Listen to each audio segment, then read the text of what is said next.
Hello, all. Welcome back. It is that time, the time for the most exciting of all possible ancient world lectures ancient Rome. Or maybe not. We'll see. Well, it is Rome. Excitement. That's a little more subjective. All right. So, first, a little bit of geography, as is often the case. And maybe in this particular situation, orange. That'll show up a little better since all this is blue. Okay, so basic area where Rome is, of course, ye olden boot shape. This is going to be Italy. Rome is going to be in this general vicinity here. Some other cities we're going to talk about: Mount Vesuvius, Naples, Herculaneum, Pompeii, down in this particular area here. The island of Sicily kind of looks like a weird shaped ball the boot is kicking. We have Corsica and Sardinia over here. And finally, North Africa, the city of Carthage will be down in this general vicinity.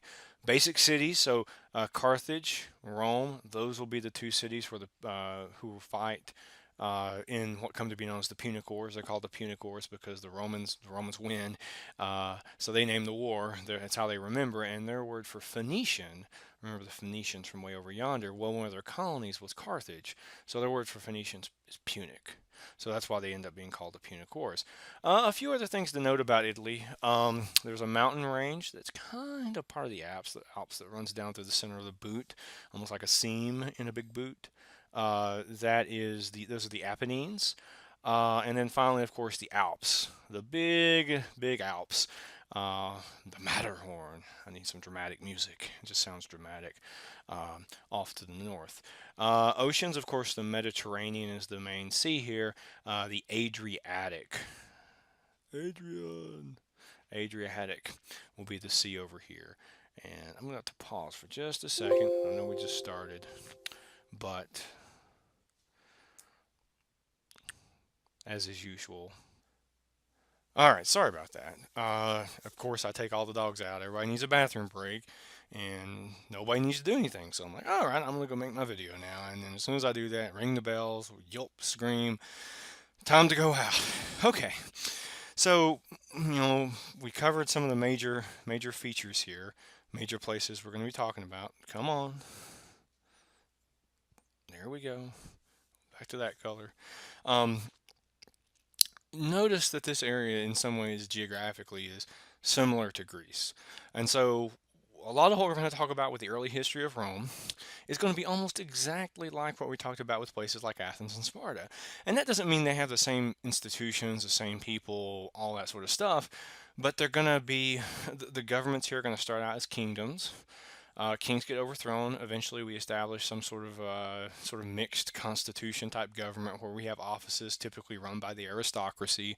Eventually, there's a big battle between the lower orders and the higher orders. This is played out in Rome just as it is in Athens, and not so much in Sparta since they just enslave everybody. But I think you get the idea. Um, so I may not spend a whole lot of time going over a lot of the stuff from Republic and Rome, but some of it bears a little more, maybe a little more thinking about, because Rome eventually is going to be the big beneficiary of the power of Athens and Sparta when all that sort of winds down. Alexander the Great, maybe he would have been the one who kind of wins out in all this, but of course he dies and his empire gets split up. So it's Rome. Uh, Rome, through a very, very sort of various series of circumstances, not entirely of their own making. There's a sort of image of the Roman Empire as this big empire that does like from Rome we spread out, we conquer all, death to enemies of Rome. It's more of a situation where Rome sort of haphazardly blunders its way into becoming this big empire that controls most of the Mediterranean and spreading sort of its version of Hellenism. It's the Roman slash Greek culture, not just in the Mediterranean, but further north across the Alps into Europe, and east, south, west, all directions, if you will, like that. Okay, so um, again, normally I sort of talk about these mythological stories first, and maybe we can go back to the black since it's easier to see here, because I think they tell us something about what the Romans think about themselves. Myths don't always tell us the truth. They don't always tell us exactly what happened, but if myths get repeated a lot, people seem to enjoy them. Well, maybe that tells us about something about the people who repeat them. What is it in those stories that they like? Normally I do that first, but I think given what I've just talked about, and this being very similar to ancient Greece, maybe it's useful to look at the archaeological origins. So yeah, we've got two sort of different versions of this. We're going to have what the Romans tell us about it and what archaeology tells us. And maybe not every time, not all the time, are those things gonna overlap. So we'll skip some of that. Come back to some of the mythological stories in just a minute. Maybe useful also to look at sort of the immediate geography of Rome. This is going to be probably from maybe the around the time of Augustus, so it's going to be a little bit later. But it, gives you some idea of the layout of all this. So Rome is going to be comprised of seven hills: the Capitoline, the Aventine, the Coeline, the Palatine, the Esquiline, the Vimiline, and the Quirinoline. Hopefully that's seven. One, two, three, four, five, six, seven. Okay, good. We got the seven hills, the seven mythological hills of Rome. Um, and in between these hills, drainage basins. Guess who's going to live in the drainage basins? The not wealthy. Uh, Things roll downhill. We'll kind of leave it at that. But it's in some of these basins that you have some of the amphitheaters built. Eventually the Circus Maximus, um, and then of course the Tiber. This is Insula Tiber, but this is the river Tiber, Tiberius Flumen, the river Tiber that kind of flows through Rome, and then the Janiculum, the Campus Martius, the Field of Mars, where the armies went on parade, and finally some of the hills over here on the other side of the river, where the commoners would occasionally go and protest when they felt like the patricians, the upper class people, were treating them poorly. So we'll come back to some of that, but let's look at some of the archaeology first. So again, maybe not going to worry too much about the specifics of these tombs. These are just some of the early tombs, so you can kind of look at some of the artifacts that were found. I would suggest that the art here is very similar to Egyptian and Minoan art, which may tell us that maybe there is some importing. Maybe those are the cultures that these people look to. And who are these people? And you notice here, I mean, to me, this looks it's almost like a perfect mixture. You got the Egyptian kind of profile people, and then you have the poppies, the flowers, the bull, things we notice from the Minoans, and you can see some of that. Here's some different sports. So perhaps thought to be depicting activities from the afterlife, catching birds with nets. In fact, we'll eventually see, and fish, special types of gladiators who maintain their tridents. We'll call them frog giggers for fun, and their nets from perhaps early times. So cliff diving, you can do it without Red Bull apparently. And you can see what we've got here is in the very back of this particular tomb. But these people are called the Etruscans. They seem to have been the original inhabitants of the region. They have some language, but we can't all our archaeologists and historians can't always agree on what it means and how we should read it. Again, probably trading with the Greek world, and even further afield with and even a more distant past with the Egyptian and Minoan world. And I think we see that with some of the architecture. And remember, for a lot of these city states, a lot of these sort of areas, they have to look to the sea because there's just not enough land to support growing population. So all these people are going to be pretty good sailors. And this gives you some idea. So this is going to be just about the time that Rome is going to start to flex its muscles. These people, these Etruscans, control most of northern and even some parts of Italy. And as we'll see, it's a question, where do the Romans come from? They seem to speak a slightly different language.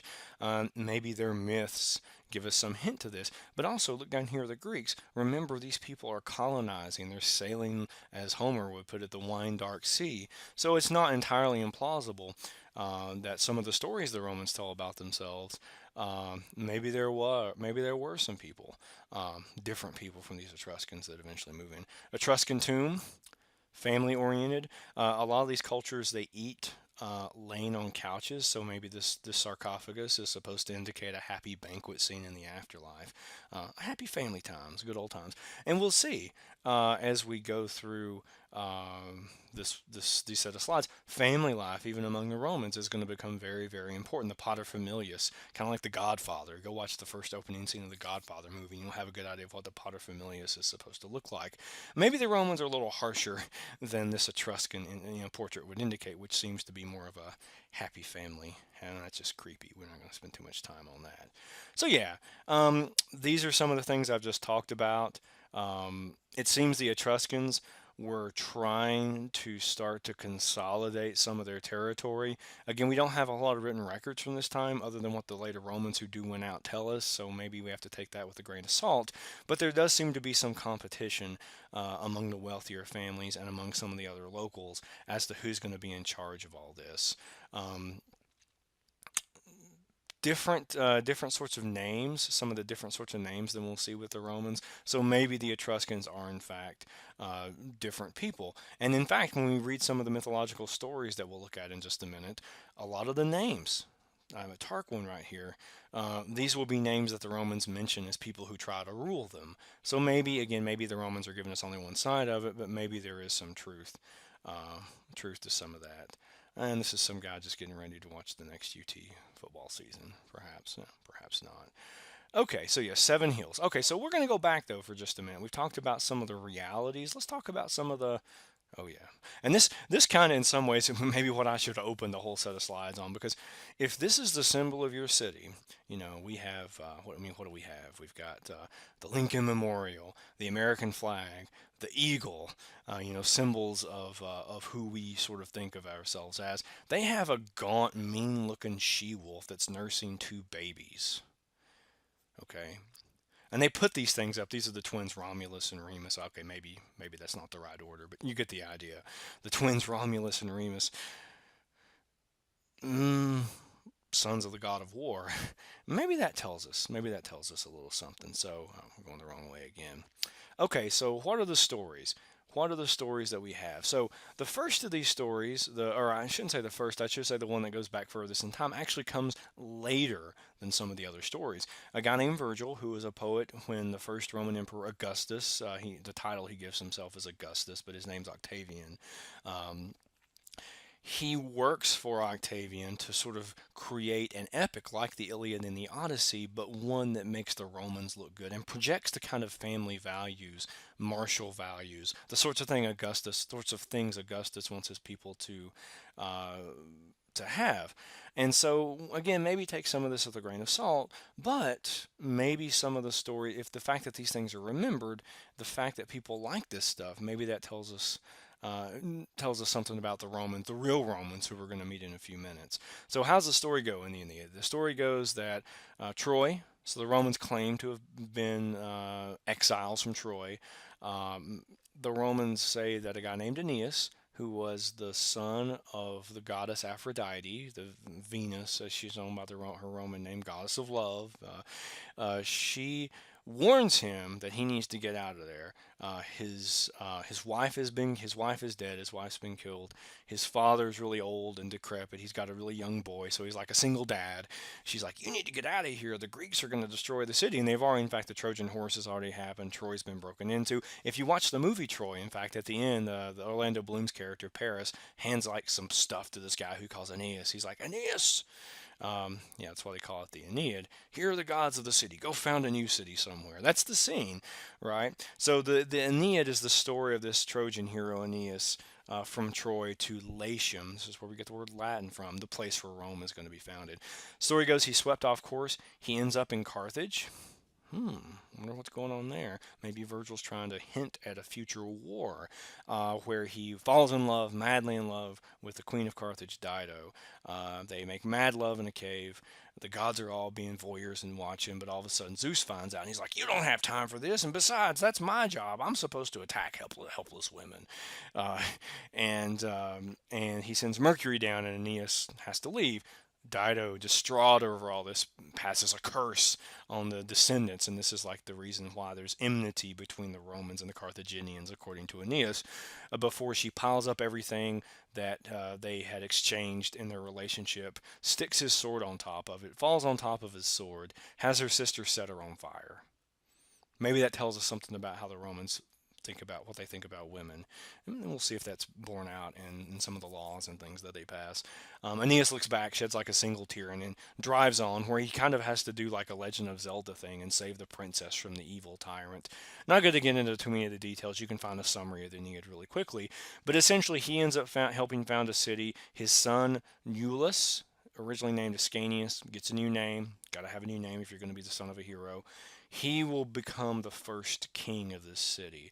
And later on, This name may look familiar. Julius. That's the clan name of Julius Caesar's family. Julius Caesar adopts Octavian and Augustus. Maybe there's some vested interest in telling the story the particular way that Augustus is telling it. Over time, what's eventually going to happen, one of these descendants is a guy named Numitor. Numitor's daughter is forced to become a Vestal Virgin. Vestal Virgins were special virgins who were kept in Rome, who were supposed to be sort of symbols of purity of the city. Once they got to a certain age, they could actually marry, but until that time, if they didn't, they would bury them alive and make a little room for them, and with all the furnishings they needed, then they would just kill them and bury them. So you don't want to become pregnant if you're a Vestal Virgin. Well, she does. Fortunately for her, it's an immaculate conception. Mars impregnates her with his magical Mars powers, and she gives birth to these two twins. Well, she's a Vestal Virgin. She's not supposed to have babies. I'm not sure how she hides this anyway, but she does. The babies are put in a basket, and they're sent down the river to be raised by wolves. Sorry, I pushed the wrong button. So, and that's where we have the she wolf. Eventually, yeah, I should probably should move this back. The Romans love this thing. They put it on coins. They put the statues throughout the city. Um, Eventually, the twins grow up. Romulus and Remus have a falling out after they help avenge the death of their granddaddy Numitor. They fight it out. Romulus, and this is why the city comes to be known as Rome. Romulus is the twin that wins out in all this. Okay, and I always keep pushing the wrong button. Um, Okay, so as time goes on, the Romans, however, seem to become to be dominated by these Etruscans. And there are a couple stories that tell us how the Romans finally do away with their kings and form their own government. Um, and again, maybe there's some hint at a war here with the Etruscans, but the main reason I want to look at these stories is that they tell us something about, because they're repeated, because the Romans seem to think of these as kind of their founding fathers and founding mother stories. Maybe this tells us something about Roman culture that could be useful. So, the rape of Lucretia. Lucretia's Lucretia was a noble Roman woman. The Tarquin, the Etruscan king at the time, who gets the name Superbus, which means like the proud or the arrogant. Lucius Tarquinius Superbus. A couple of different stories as to how this goes down. Essentially, what happens is she's out doing daughterly things, and she's caught by this guy, and he's like, "You have to have sex with me." She's like, "No, I'm a Roman woman of honor." And he's like, "If you don't, I'll do bad things to your family." So he rapes her. She makes it back. Do I have a picture here? She makes it back, and you can kind of see what happens to her here. She makes it back to her family, and she tells them what happened. They swear blood vengeance. However, it's too late. She's been shamed, and she's forced to kill herself. Well, not before she chooses to kill herself. Let's think about this. This is like a bedtime story for your daughters. What kind of society are we setting up here? The Romans sometimes have a reputation mainly because of some of the crazy stories attributed to some of the later emperors, that they were just like wild and buck wild and crazy. And to us, and sometimes they can be. But I think this also tells us they're very uptight about what they consider their mos maiorum, and we'll look at that in just a second. What you can translate as literally means customs of the majority, but traditional family values, if you want to. Although they're a little bit different, maybe than some of the ones we have today. Um, Eventually, this is going to start a war. This is going to be the war that finally gets rid of the Etruscan kings. A couple other notable military tough guys from this, a guy named Scaevola, who sticks his hand in a fire in order to show one of these Tarquin kings, this is how tough all the Romans are. I'm going to stick my hand in this fire and hold it until it burns off. And if you don't like that, you got to fight thousands more of me if you try to come into Rome. What freaks him out so much, he decides not to press his advantage. And also the story of Horus. Horus, who by himself has a bridge destroyed behind him so he can fight off an Etruscan army single handedly, and then jump back across the bridge, somehow managing to escape. The person who tells these stories is a guy named Livy. They're from a book he writes, or a series of writings he writes, called De Urbe Condita, from the founding of the city. Um, and now I'm looking at that and I'm like, that Latin is not correct. It is De Urbe Condita, but I think, I mean, from when the city was founded. It's like an ablative absolute. We'll go with that right now. But yeah, um, it's supposed to be like a sort of a upbeat, almost patriotic account of what Romans want to see in themselves. Okay, So we've got the myth, we've got the legend, we've got some of the reality and some of the Etruscan tombs and some of the grave goods. How does all this play out? How does all this work out? Um, so again, Seven Hills.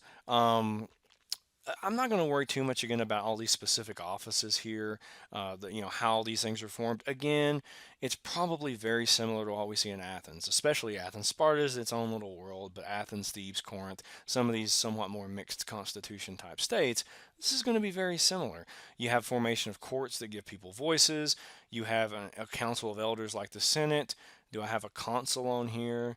You have a consul, someone who eventually acts sort of as an executive officer. Um, Eventually, other offices are created, just like we saw with the different reformers in Athens.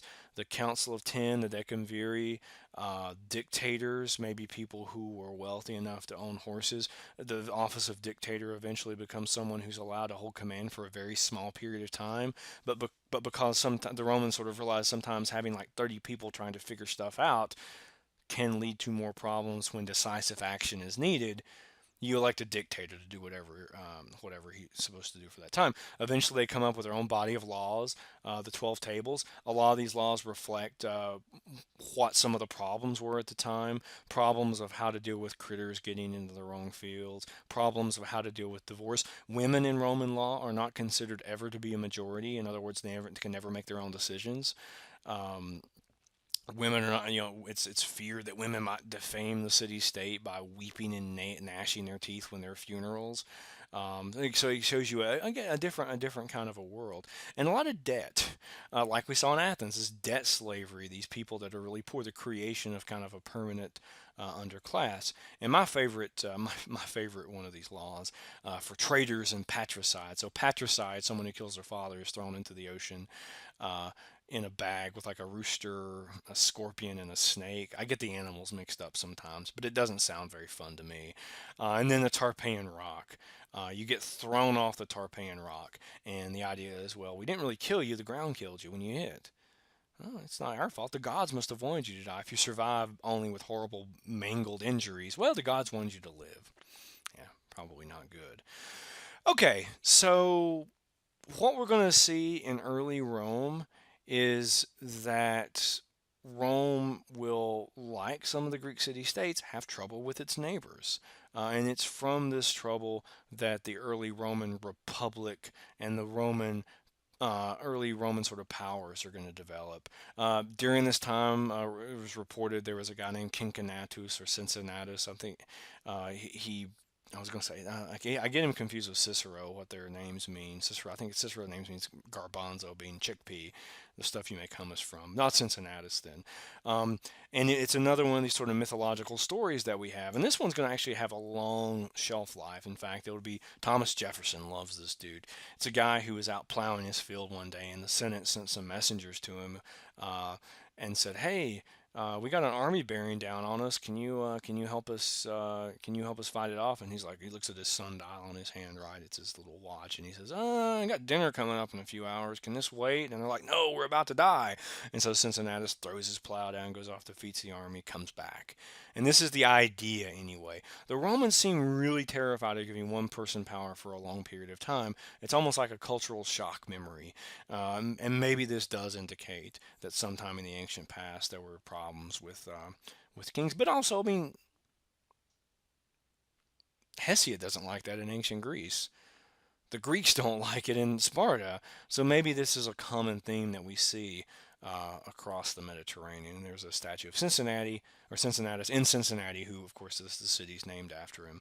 Um, There will be a struggle as well. I mentioned this before between the two different types of people in Rome, the two classes of people, the patricians, who are the wealthy landowning aristocracy, and the plebeians, who are everybody else.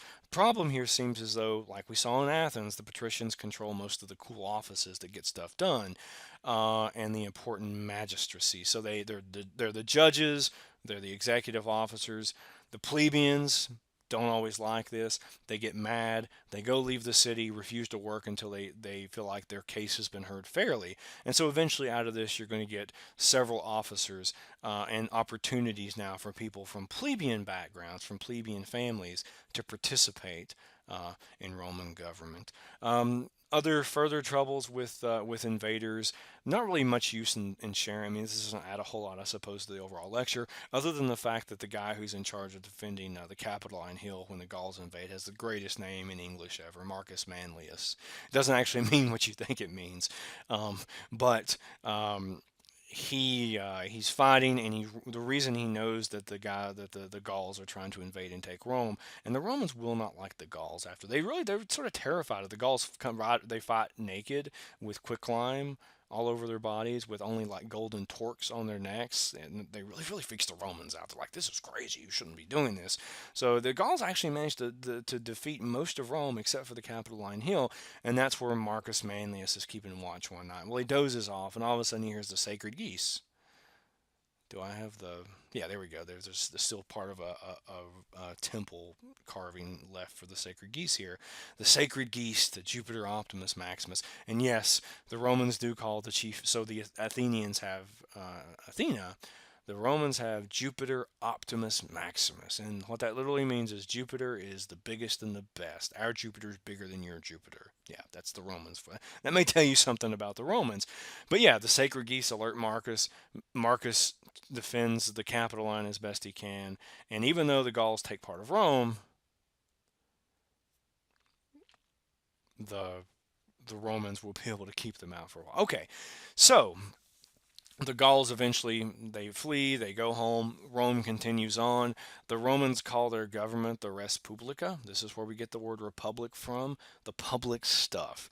Um, by the time we get to 366, we have the election of consuls, and as part of the Roman political process, we end up with something that comes to be known as the Cursus Honorum, which means the course of honors. And you have a variety of offices that people, both plebeian and patrician, eventually can serve on in trying to gain political power in Rome. So yeah, again, you can read some of the differences here. This is kind of an important word. This one's often overlooked. The consuls, so one plebeian, one patrician. The Romans keep time based on when so and so were consul, and they're the executive. They're the preside. They're the president. They run the armies, and there's always going to be a problem here if you have two consuls, one running each army, if they have different ideas. But they exercise what's called imperium, symbolized by this sucker right here, the fasces, the bundle of rods, and the axe, which means we can beat you with a stick or we can chop off your head. We have that power. Um, the imperium is the power to command. This is eventually where we get what word you can probably guess from it. Empire, yeah. And auspicium. Auspicium is, and it really goes to show you how, again, in the ancient world, politics and religion, there's not a whole lot of separation there. It's the power to look at entrails of animals, augury, the power to look at the way birds fly, the starlings in Rome fly, and tell what maybe the gods' wishes are for the day. So they're not just supposed to be like, decision makers, army leaders, and things like that. They're also supposed to look at the critters and tell you what messages the gods may be sending. And again, the Romans are you don't worry so much about some of this other stuff, but they're very sort of sheepish about. Let's see if we can. I was trying to get this thing to disappear, but I can't at the bottom. Sheepish about giving these people military commands, and they're eventually going to be proven right about some of this. Praetors are kind of like junior consuls, maybe not worry too much about some of that. The quaestors are supposed to oversee the treasury. The aediles are supposed to be over public ceremonies. Again, this is one where you get plebeians and patricians, and probably because the plebeians see how powerful this office is. They run the festivals, they run the public ceremonies, eventually they run the games, the gladiatorial games. Uh, and this is a great way to become very popular in Rome because giving free stuff out of the games, throwing with your own money extravagant parties. This is one of the ways Julius Caesar is going to become so powerful. It's a good way to get the Roman people, the mob, as they sometimes say, on your side. Of course, the senators, very important as well. I mean, it essentially means the same thing that it means today, a bunch of old dudes, in this case, in their fancy togas. And I should also mention these togas. They're kind of like their suits. They're three-piece suits, tie, overshirt, trousers. They don't always wear things like this, but this is like their fancy go to public office clothing. And the toga praetexta with the purple rim That's how you distinguish a senator. Senators for life, mostly from the upper classes. I have long speeches down here because this card. Oh, crud, that's not what I meant to do. I have long speeches down here though because some of the earliest records we have of public speaking, Cicero, for example, where people studied him to learn public speaking, and even study some of his speeches today. Sometimes these speeches would go on for 8 hours. Different world. I'll just leave it at that. You also have the censors. I mean, it kind of means, oh, crud. It kind of means, come on, back up. There we go. Kind of means what it does today. They're supposed to make sure people aren't doing stuff they shouldn't be doing. If you're a paterfamilias, are you overseeing your family the way you should be? Are they doing Roman stuff? Do you have people who are being cowardly in battle? Are you paying your fair share of taxes? Where are you supposed to be? Where are you supposed to live? What sort of tribe? What century within that tribe are you supposed to be in? What's your family name? How much wealth do you have? What kind of person are you? Are you a proletari? Way toward lethal here. So they're the unarmed people, and the equites, the cavalry, the people that could afford horses. So yeah, the Romans really do seem to be obsessed with what they like to talk about as their traditional family values. The paterfamilias, again, go watch the opening to The Godfather, the opening scene where people come in to ask him for stuff on his daughter's wedding day. I think that could give you a good idea of who the paterfamilias is. But these mos maiorum, traditional family values, that's what the Romans are interested in. They're very uptight, and again, some of their ideas, like the Lupercalia. Let me just jump ahead to the Lupercalia. It's a festival in honor of the lupus, the wolf that raised Romulus and Remus in springtime. It's actually where we get Valentine's Day from, ultimately. And the Romans would whip virgins around and try to catch them and have sex with them. The young men would with the young women. Okay, that may seem a little wild to us. Well, it's Valentine's Day. It's love, right? Maybe not. It's artist modern imagining of this. Um, maybe that's a little sort of not family values ish for us. So some of the things are a little bit different, but they can be very uptight about some of this stuff. I'm not going to translate this. If you want to go translate this, go for it.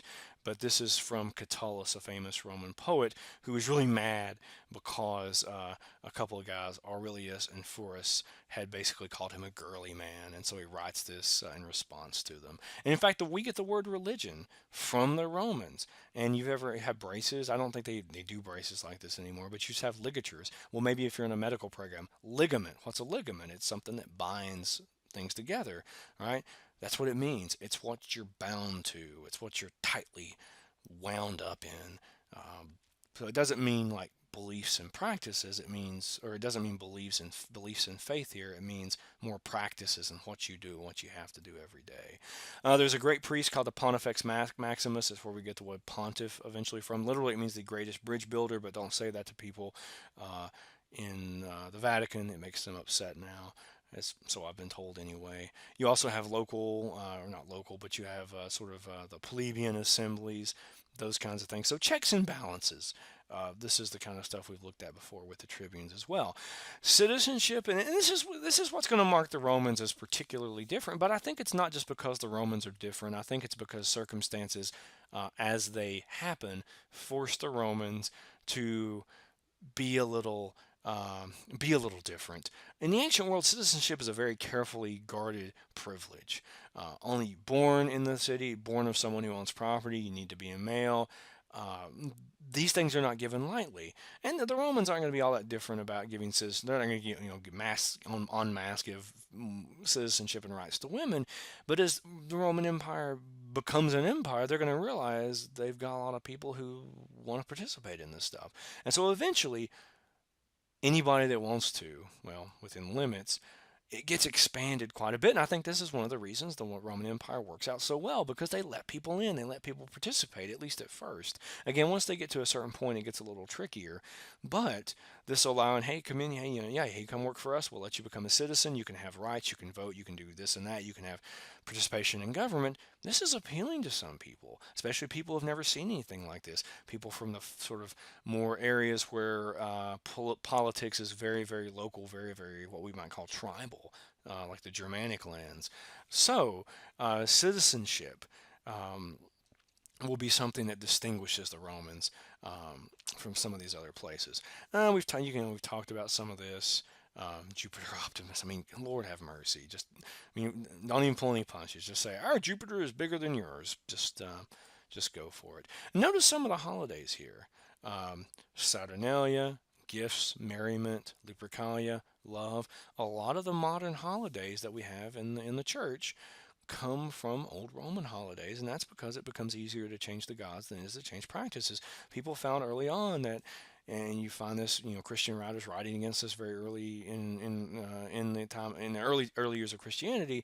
Why are y'all going and separating this place? Like, oh, well, we still worship Jesus and God, but we like these holidays too. They're kind of fun. We don't, we still want to have our trunk or treats. We want to have, well, okay, not the same thing here, but we want to have, we like the holidays. We like the festivals and things like that. And people still do today.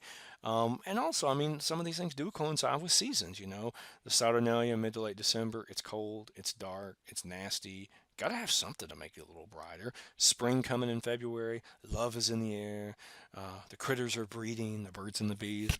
So maybe there's some truth to that as well. And also, for any of you who are doing Gladiator for any of your papers, um, the ludi, the games, these are very important parts of the festivals, very important part of the sort of cultural calendar of the Romans.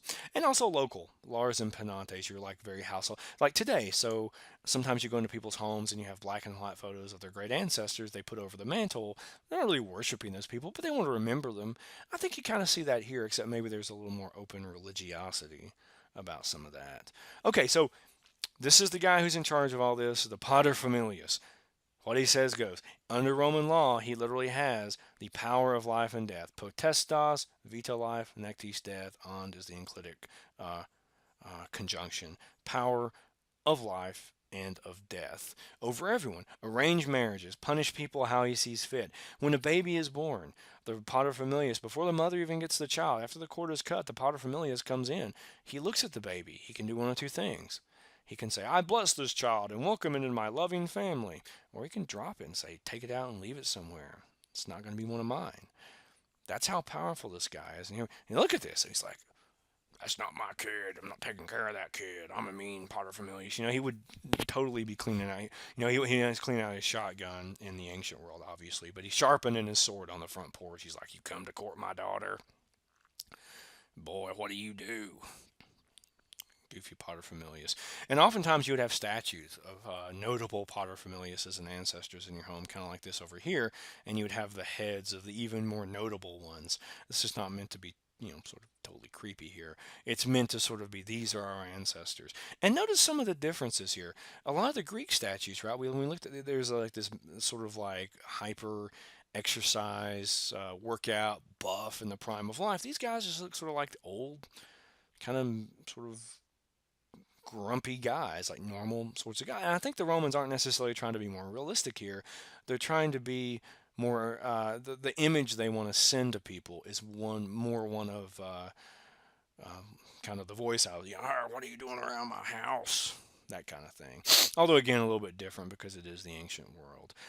There's no word for the nuclear family. The familia here, we get the word familiar from it, and this gives you more of a sense, sort of a halfway between how we use family now and familiar now. Maybe that's closer to what the Romans see as their family. So, yeah, you do have people, your mother, your father, your brothers, your sisters, but also I think cousins here. Extended family is pretty important. People your familia, your family. Again, maybe the Godfather reference is important here. And yeah, patronage system, quid pro quo.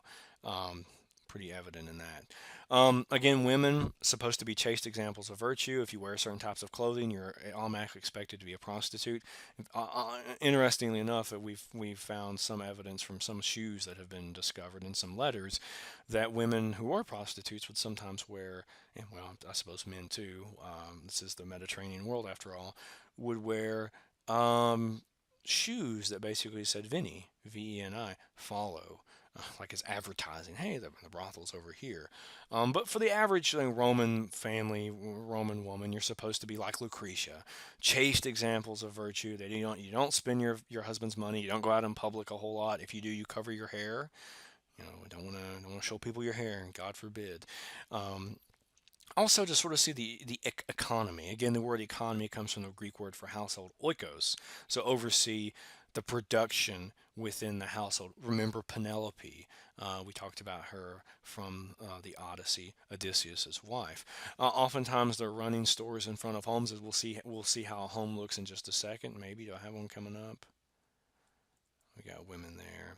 Yeah, different. Like I said, different types of laws govern even what you can wear. And in fact, given time, if Rome is under siege, they'll govern how women move because there's this fear that they might do something wild and crazy. Again, it's the ancient Mediterranean world. Um, but I will say, as the Roman Empire becomes more of an empire, as Roman armies, Roman men perhaps are at home less, and as Rome becomes more of a cosmopolitan place, we see some of this lighten up a little bit. In fact, with some of the images you see here, a young couple is a scribe. Notice her hair is still up. She has the picture I have before here somewhere. And I'm going the wrong. There's the home. I finally wanted to get to the home. The storefronts. Notice they're not connected. You don't want people breaking in, but you've got this hallway, the atrium, the garden, kitchen. Of course, you got your slaves in the kitchen because you want a nice snack. Triclinium where you eat, and the cubiculum, where we get the word cubicle from, where you sleep. But back to where I was trying to get to. There, her. So this is so. A lot of times you read these ancient laws, right? And they'll say women should not have their hair uncovered. Well, how do we interpret that though? Do you have to have a big veil on all the time, or is a little gold net? Can that work? Also, notice what she's doing here. Um, Stylus in her hands. Uh, this sort of writing wood. In fact, you can see one of these that's been preserved here. I'll talk about what that is in just a second. If she's writing, she's what? She's literate. She's got some education, which means she has some money. So sometimes it's important to sort of you read these crazy ancient laws, and it's important to know that in the ancient world, women's mobility, women's idea, things like this, it's very different. But it's also important to know that sometimes those laws are made for a reason. That's because women are already doing some of those things. So something to think about. Different types of marriage. Since we're talking about what we get to. Um, have we missed anything else? Yeah, better conditions as you can see here if you're an aristocrat. Um, so in terms of Roman marriage, Roman families, there are a variety of types of marriage. People talk about traditional marriage. Well, we got some traditional marriage here. Coimpsio. I don't know if anyone wants to go back to that traditional marriage. It means to buy. Doesn't happen a whole lot later on in Rome, but early on, when women are treated like property, maybe so, maybe it does. Conferatio, like conferring someone on another person. It's an elaborate ritual. Divorce is actually possible in Roman law, although occasionally it's frowned upon. But this is primarily reserved for aristocrats. If I could just write it, and I would be happy. By the way, don't ever go look up the aristocrat joke. It's not a good idea. For some reason that popped into my mind. For slaves, contubernium, and contubernium just means people that live in the tents together. Eventually, connubium. Connubium means anywhere together. Ubi means where, so together where. This is reserved for soldiers and local women, Roman soldiers in the provinces. This allows the women and their children to eventually become Roman citizens. And then finally, probably the most common, usus, marriage by use, and that just means use here means by custom. Like you've lived together for 20 years, you're married. Common law, I can think sometimes is what this is referred to today, if it still happens. And marriage could be one of two types, even within these categories: cum manu or sine manu, with the hand given, or so in other words, forced or unforced. Um, Normally in class, I will do sort of a quick little uh, read through of this letter, and you're like, what in the you expect me to read that? You're crazy. Well, no, not so much. I'm not going to do it here because I don't want to spend a whole lot of time on it, but I will note that you can read some of the letters on here anyway.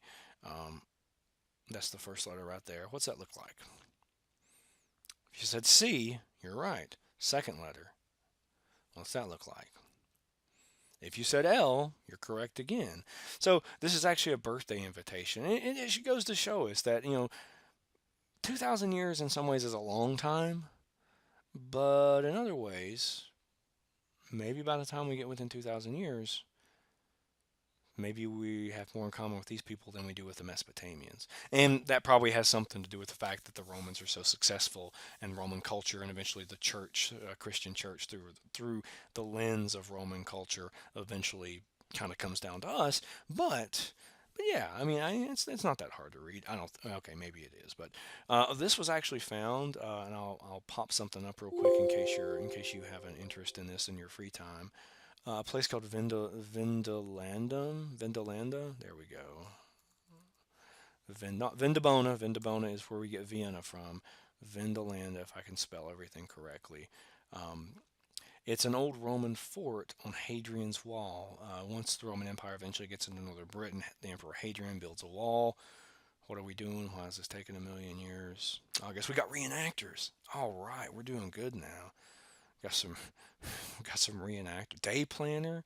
Okay, well, I'm not trying to encourage you to go here, although if we could take a road trip, it would be kind of fun. What I'm trying to get here, get with this is, oh, come on, I want educational material.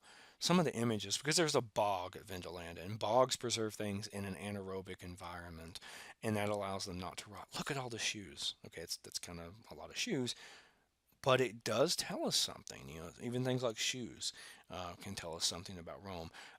Also, what is this down here? Under seven. Oh no, we don't want the under seven. We want the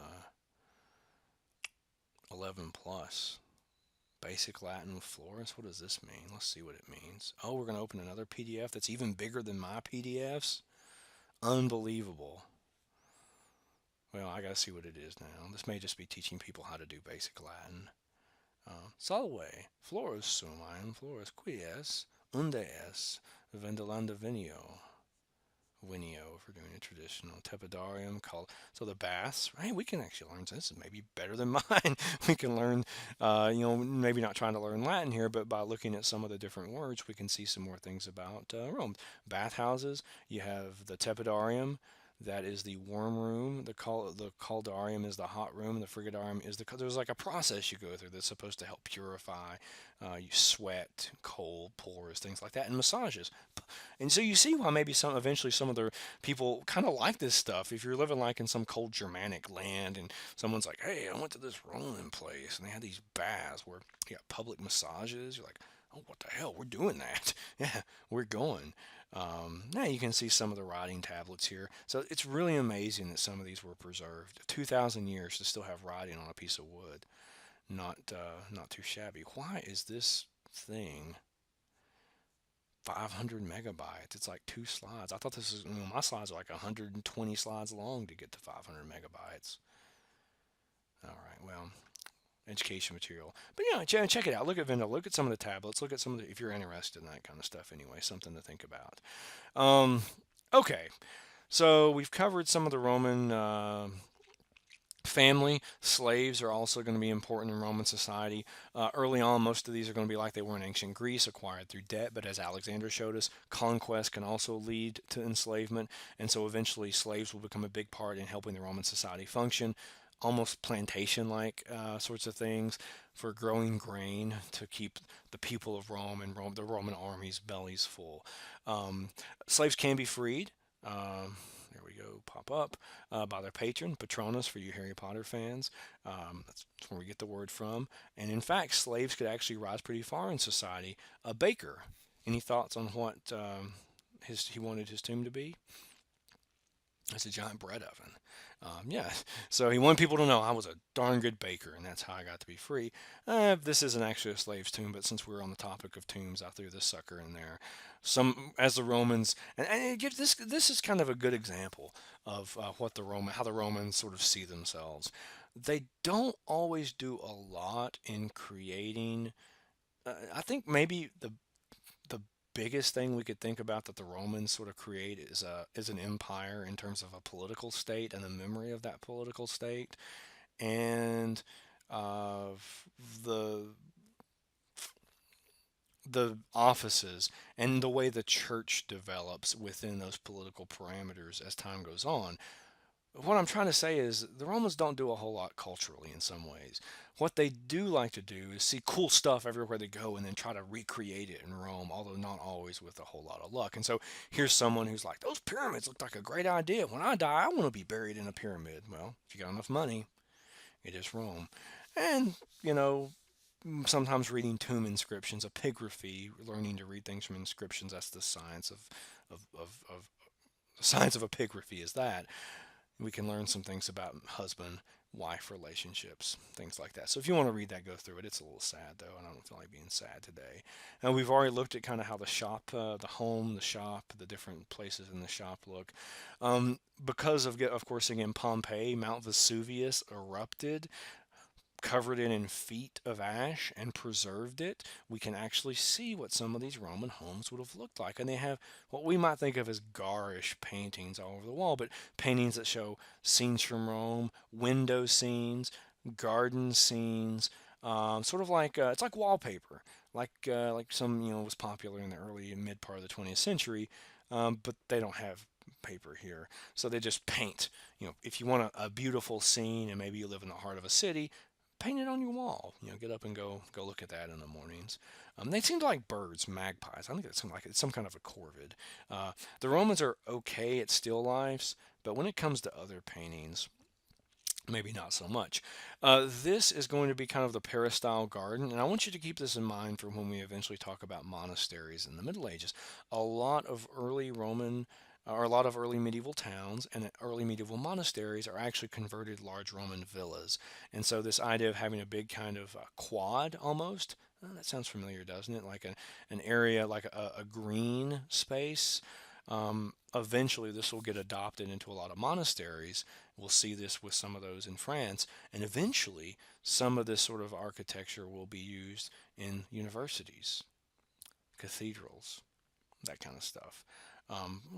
And cathedral schools, I should say, that come from the monasteries. Cathedrals are kind of their own little thing. What? No, I've never noticed. There's some weird scenes going on here. So you got like a window, like one of these kind of fake window paintings here, but then you got like naked people doing.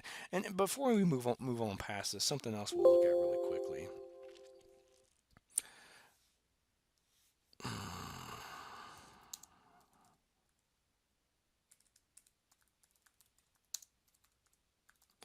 There's a famous mosaic that's been recently discovered. And I'm going to see if I can find this. Oh, I'm the gladiator.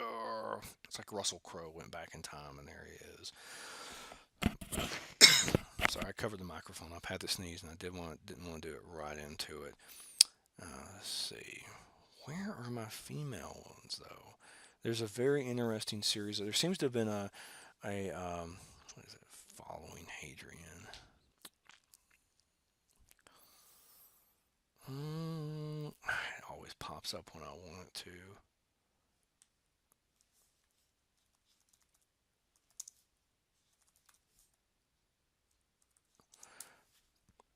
Come on. Maybe this will do it. Yeah, yeah, yeah. Here we go. So you got like a medicine ball, maybe like a volleyball.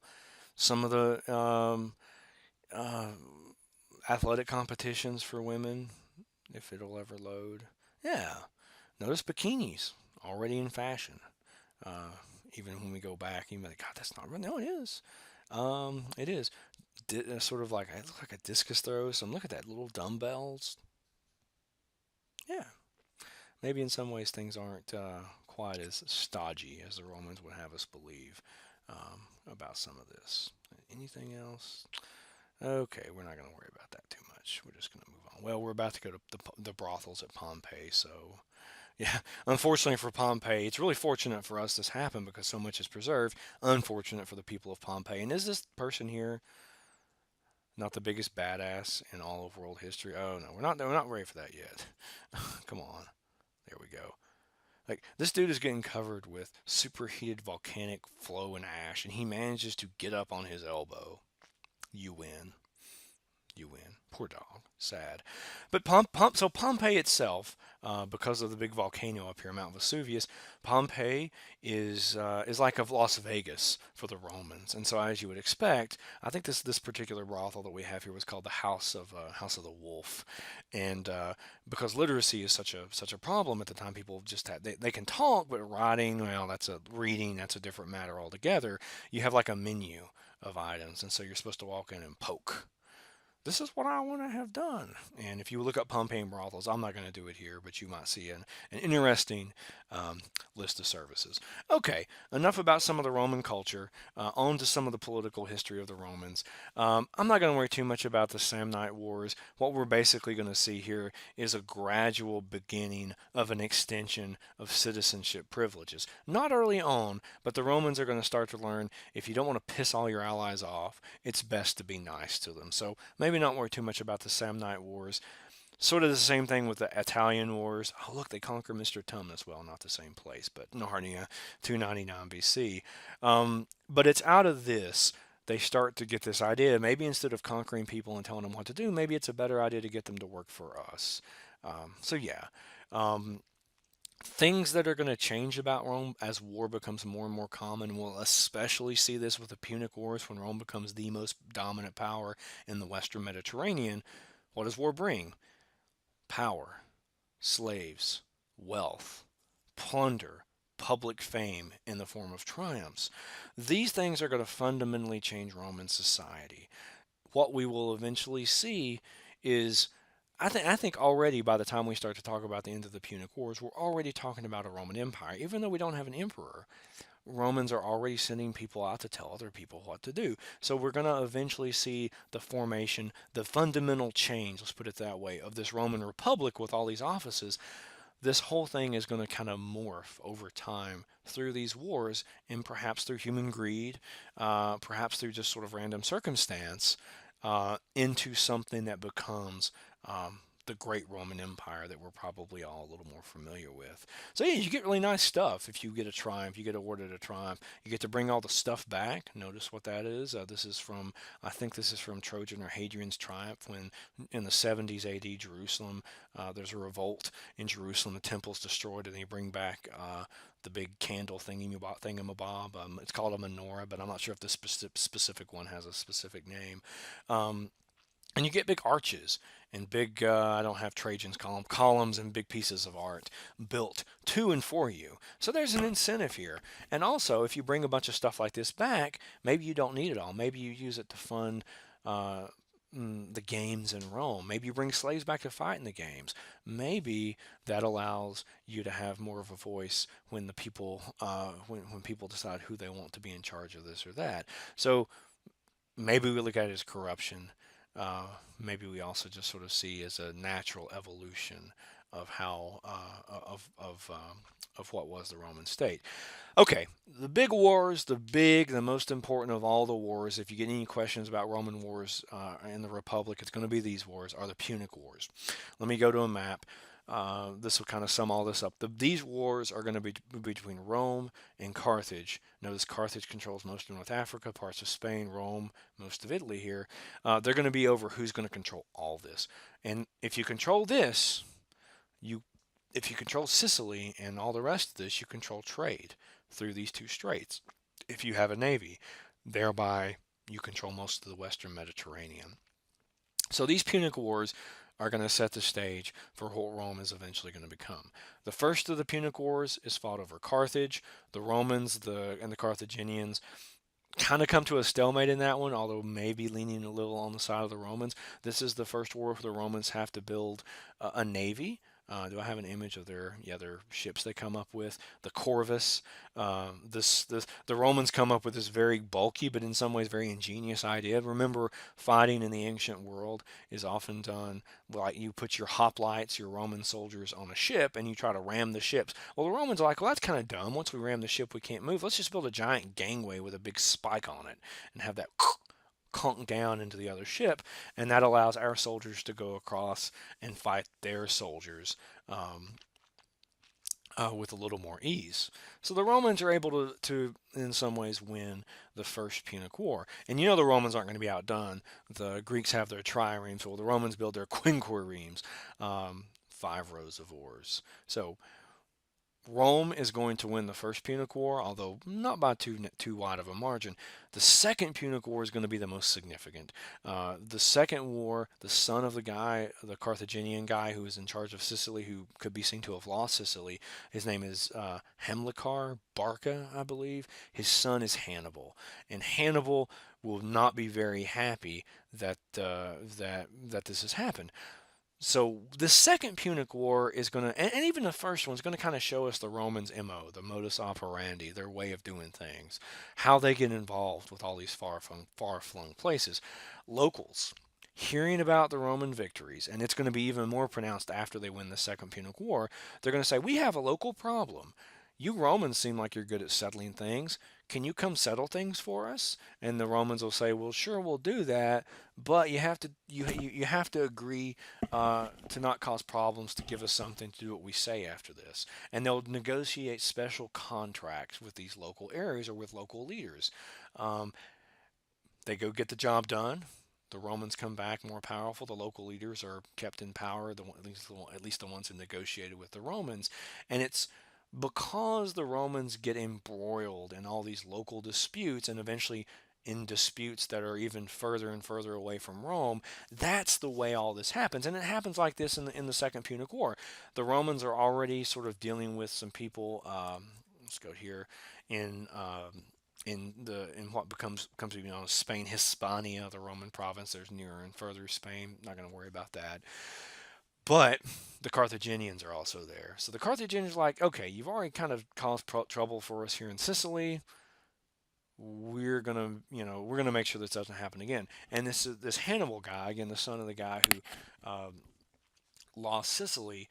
He's gonna bring elephants. He's gonna bring everything he has. I'm sorry, I think I've got a cold that's hitting the microphone. Hopefully that wasn't too horribly scritchy or loud. So yeah, Hannibal marches straight, and here's just a map to show you for the march. Hannibal, the green line here anyway, I'm going to make even more confusing by making it red, marches in a pass over the Alps, comes down into Italy. Romans are freaked the heck out. They don't know what to do. Carthage, really, other than some of the Hellenistic states to the east over here, Carthage is probably the most powerful nation, group of people they've dealt with. Hannibal has connections with people, with the Phoenicians, with the Antigonid states, which means he has connections with India. He, in some ways, is kind of one of the inheritors of Alexander the Great. This is a big danger for the Romans.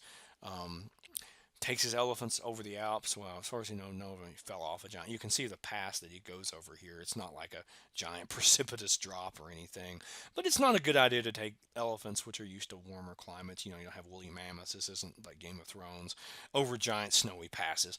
All except for 2 of the elephants die from various causes. Um, but let's go back to my slide here with some of the details of the Second Punic War.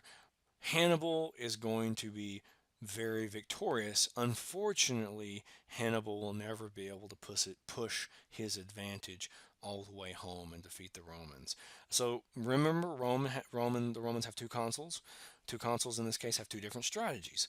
Quintus Fabius Maximus Cunctator, he gets the title Cunctator, the guy who waits it out, and then Gaius Flamininus.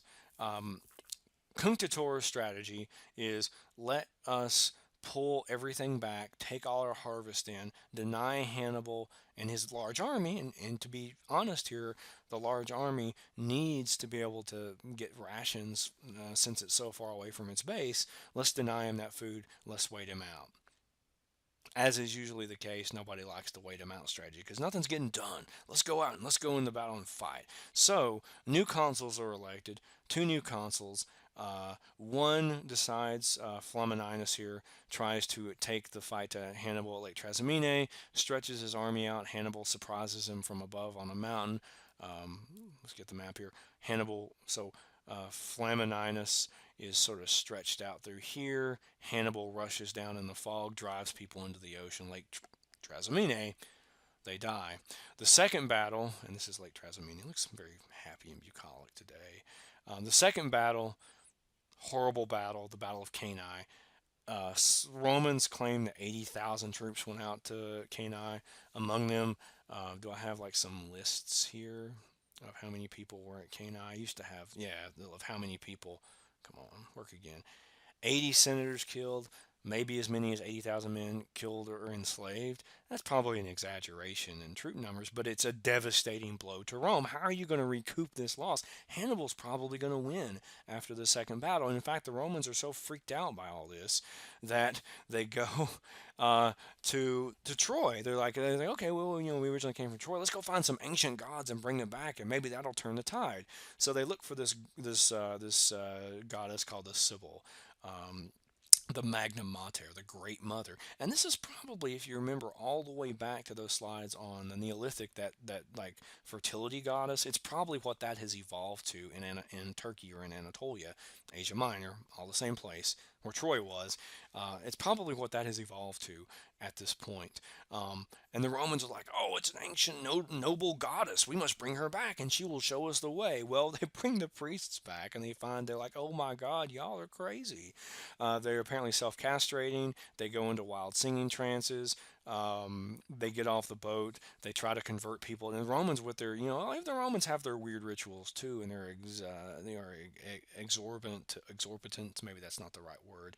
They're what we would see is lavish, lascivious rituals. But this is too much for the Romans. Like, men are castrating themselves and growing their hair long and wearing baggy clothes.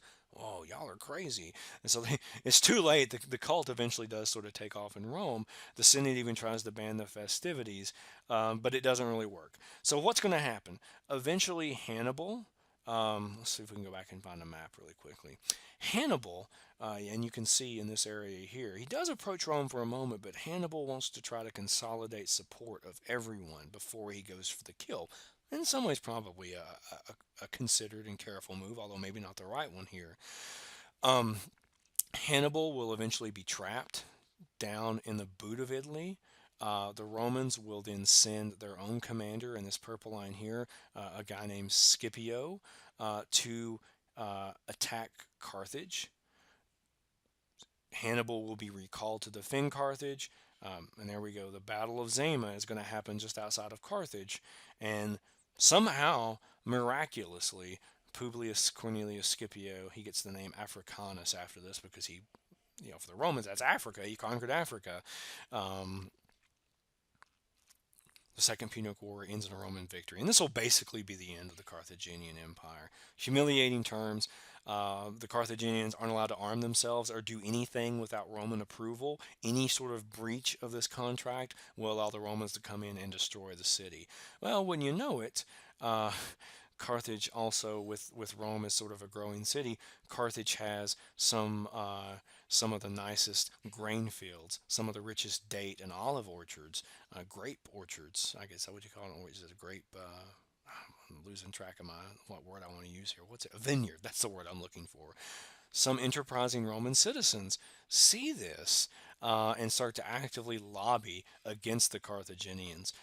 The Carthaginians are at the mercy of their neighbors as well, who in some cases haven't really liked them because they've been controlled by them. The Numidians, some of the local tribes, start to attack Carthage. They have no choice but to defend themselves. Carthage is accused of rearming, and Carthage, in this Third Punic War, which mainly amounts to a war of destruction, Carthage is destroyed. According to legend, the fields are sown with salt, so nothing will grow again. Another Scipio, Scipio Aemilianus, is responsible for this. Wide-scale slavery occurs. All right, we're going to take another little quick break here because I've got little puppy dogs making whiny sounds. But we're almost there. About 15 more slides to go.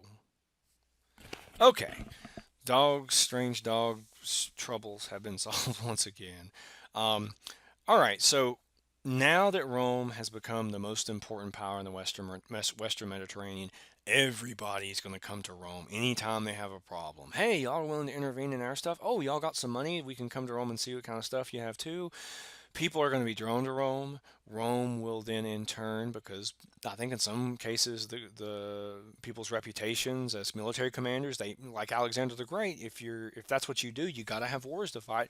But also, I mean, these senators seem to become very vested And I mean, sort of like this idea of war profiteering starts to happen as well. So yeah, a couple of things are going to start to happen now to Rome. Um, Number one, if you're fighting all these wars all the time, and you've been fighting the Punic Wars for a few a few decades at this point, and then almost immediately you start to get drawn into other conflicts, other people want you're eventually going to have to come up with sort of like a standing army, an army that kind of does, and that's what the Romans are going to develop that as time goes on. The other thing, remember, in these ancient city states, the only people that can serve in the army are citizens. So maybe one of the reasons Rome is changing the way its politics work is because it needs more citizens. Maybe invite more people to be citizens, but they can also serve you. They can work for you. They can die for you uh, as part of your army. The problem we're going to see with this, though, is if you have a bunch of citizens who settled around in your sort of whole local society, at least in the Roman Republic, is built on this idea of the citizen soldier who serves his patria, his homeland, in this case Rome, but then goes back to the farm. If they're gone from the farm all the time, who's running the farm? The wives? Yeah, they are. But what's going to start to happen here as more people come to Rome? Rome's population swells. Rome needs more food. Enterprising aristocrats are going to go to these small local farms. And yeah, we talked about some of that. Yeah, this is kind of one. I mean, we go back and read some of the details on some of these individual wars, but for me, the details of the individual wars are important. The Romans are going to get involved and they're going to win. What's more important to me are the social changes that are happening in Rome. And so what you end up with is kind of a professional class of war profiteers, negotiators. Yeah, take it for what it's worth. Um, let's see if we can go back to these men are going to consolidate the smaller farms of these soldiers into larger estates called latifundia. Uh, and while they're gone, these larger landowners are basically going to go to their wives and say, "This is a lot of work running this, isn't it?" And sometimes they're going to say, "Yeah," and they're going to say, "We're going to pay you more than this is worth, and you can go live in a nice apartment somewhere in Rome." And they're like, "Oh, okay, that doesn't sound so bad. I've got enough money to not have to worry about things for a while. I'm going to do that." Unfortunately, the problem's going to happen when a lot of these guys come home and they find that this has occurred. And for one, for the negotiators, for the consolidators of these farms, and for Rome itself, it's kind of good because they can consolidate these things, use the slaves from the wars to work in the farms, but it's going to create social unrest in Rome, and that's because the society itself is changing. They're not a small republic with farmers anymore. They're kind of looking like more and more like an empire. And so, what we're going to see now over the course of the next few slides, and I'm probably just in the interest of time, I'm not going to go over a ton of the details. I'm just going to give you a good outline of what happens. Um, Rome's going to go through a series of civil wars and social crises. The first of these is going to come with the Gracchi brothers, Tiberius and Gaius Gracchus. These Gracchi brothers are going to take the cause of these soldiers who feel like they've kind of been shafted by the fact that they serve their country, their patria. They're going to try to use these soldiers. So wait a minute now, we have people elected consul who are trying to use the army to get political agendas passed. Sounds kind of dictatorish to me.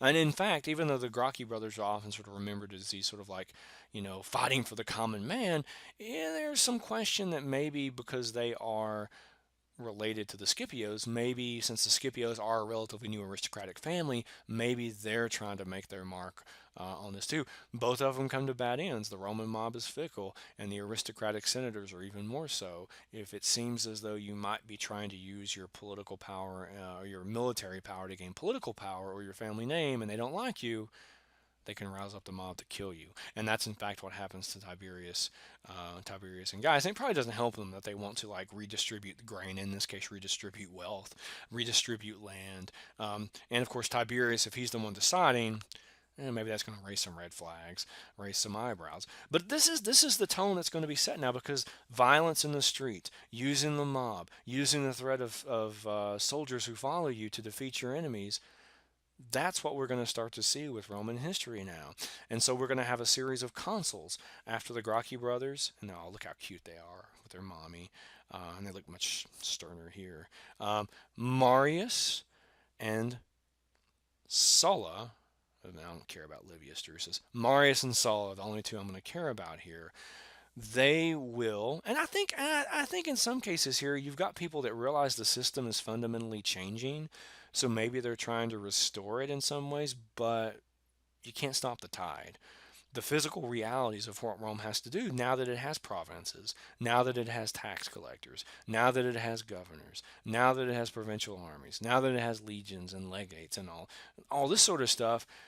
You can't turn back the clock on that, even though you may want to. Um, and so maybe you have people who are trying to defend what they see as sort of the old way. And Cicero definitely, eventually, when we get to the time of, look at Sulla, poor Sulla's nose. Actually, I don't. I think I end in the slides here, but eventually Cicero, who's going to sort of fight against the Julian clan, Julius, and later on especially his nephew Octavian, doesn't like the way he sees the Roman political system moving. So you do have some people that are still sort of maybe they're trying to work within the old system, but I think it's too late. I think by the time we get to Marius, look at that, consul 7 times. Originally, you're only supposed to be consul 1 time. Military consul leaders wielding imperium to force political agendas, even if they have good wishes, they've changed the game now. And it's the new game that people like Julius Caesar, Pompey Magnus, who was one of Sulla's lieutenants. Do we have him down here? Yes, we do. Um, these people are going to ride the tide, ride the wave. So it's kind of like, I think maybe a good analogy. Maybe this is what we'll kind of end on here, is like a surfer, right? If you got a wave coming, you can let the wave crush you, or you can get on it and you can see how far you can ride it. And that's what the first triumvirate, composed of Julius Caesar, Crassus with the money, and Pompey Magnus, kind of the good old boy. Um, that's what that first triumvirate is going to do in Roman history. Okay, so I think that's enough for now. I think that kind of gets us where we want to be. I mean, maybe I think I kind of skipped over a little bit of this, but I mentioned some of this. Um, there's something to think about here, too. A couple things. Um, the Romans are going to be very, very eager, unless there's a problem, to allow provincial areas and governors and people to kind of run their own thing because they don't want to deal with problems. A good example of this, Pontius Pilate. If you don't know the story, you'll look it up. It's not that hard to find.